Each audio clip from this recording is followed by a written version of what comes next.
MS3. Describe how salt water becomes salty as it passes through the water cycle. So this target is impossible if you don't remember anything about the water cycle from 6th or 7th grade or even 4th or 5th grade. So what I'm going to do for this question is just go through and explain the water cycle, what's happening at each step here, and then also talk about what the water picks up along the way in the water cycle. So because this is a cycle, there's no real starting point and ending point. A circle has no end, it has no beginning, it just keeps going on and on. This is exactly what the water cycle does. It just keeps moving on and on.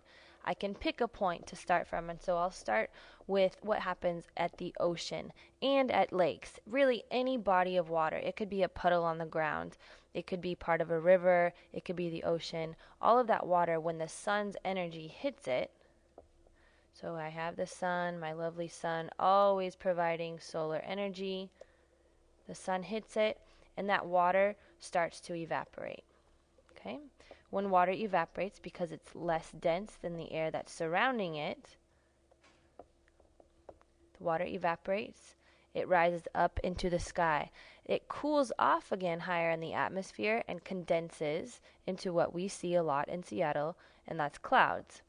Those clouds move oftentimes. They can just stay in one spot and dump the rain back down in the ocean, but a lot of times they move over land and then precipitate. So the clouds get so heavy with that water vapor, they condense and they precipitate, which can fall in the form of rain and snow, sleet, hail, all of that lovely stuff we see falling from the sky in Seattle.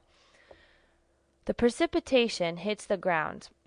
And water is very powerful. It can pick up lots of things. And so at this point, once it hits the ground, and it doesn't have to be on mountains, it could be anywhere, it picks up any sediment. That includes salt, minerals, rocks, plants, anything it can move, it will move downhill towards a bigger body of water.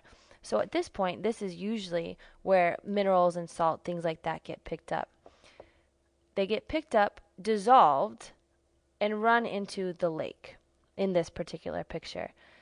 In the lake, the salt and minerals may stay there, but because the lake has an outlet, water is constantly flowing through the lake. Okay? It can also go underground and flow underground through groundwater back to the ocean, but a lake really isn't a still body of water. It's not as fast moving as a river, but the water is still moving through it.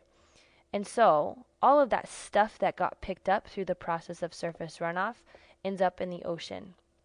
Now, when this cycle starts again, when we get back to that evaporation stage, salt cannot evaporate. So salt stays in its solid form, dissolved in the ocean here. As that happens over millions and millions and millions of years, salt gets picked up, moves, stays in the ocean. It gets dumped in the ocean and stays there. So more and more salt is being added to the ocean, but not as much water is being added to the ocean. So the ocean gets saltier and saltier. So for this question, you just have to think back to where it makes most sense for the water to pick up salt and minerals. There's no salt and minerals up in the sky. Question 6. This question was a bit redundant, and so I didn't end up scoring it as part of your understanding for this learning target. So don't worry about number 6. For question 7, explain why oceans are more salty than lakes or rivers.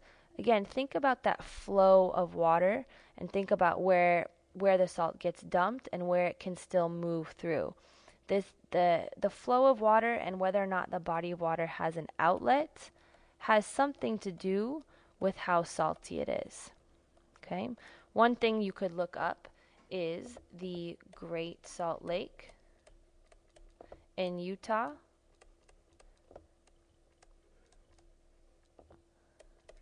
And if you actually just go to the National Parks website for the Great Salt Lake, you will get an explanation as to why this lake is really salty, and it will help you answer this question right here. So because this is an extension, I will not give you a direct answer or much hint.